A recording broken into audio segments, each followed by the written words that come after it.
So in this example, I want to use an appropriate compound angle formula to determine an exact value for this equation. So we have sine pi also pi over not much 12. of an effort, or not a good enough effort.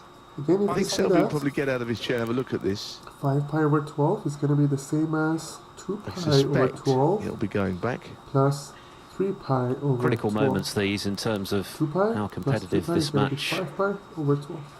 So this one, if will you reduce become. it, is going to be pi over 6. Not sure there'll be a huge This one, amount if of I fight reduce, left it's in gonna Liam be pi Highfield over if he 4. loses this frame. So then I can write Problem with this sine snooker is pi that you can over go 6 past this 4 or 5 plus times and pi give over 20 4. points away if you're not careful. It will be You've got just sine a single ball to aim pi at. over 6 cosine pi over 4 plus sine. It's one of those, it's really difficult to get the angle. If the yellow was away from the cushion, you'd have two chances, direct or cushion first, so the target's bigger. Cosine pi over 4 is You can't go two cushions twice across because the green's in the way. sine It's pi over rotten, this. 4 is root 2 This divided really by is 2. one that you could miss a number Cosine of pi over times. 6 is root 3 divided by 2.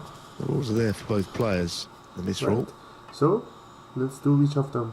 So 1 times root 2 is just root I think 2. you're in a good commentary position here, Philip. You probably were the first to know he'd missed again. Yes, that's as close as he's got, 2 but times 2 is going to be 4. this is as good as a mile in this Just situation. combine them together is going to be root 2. So that's 16 valuable points That's the answer. that have gone towards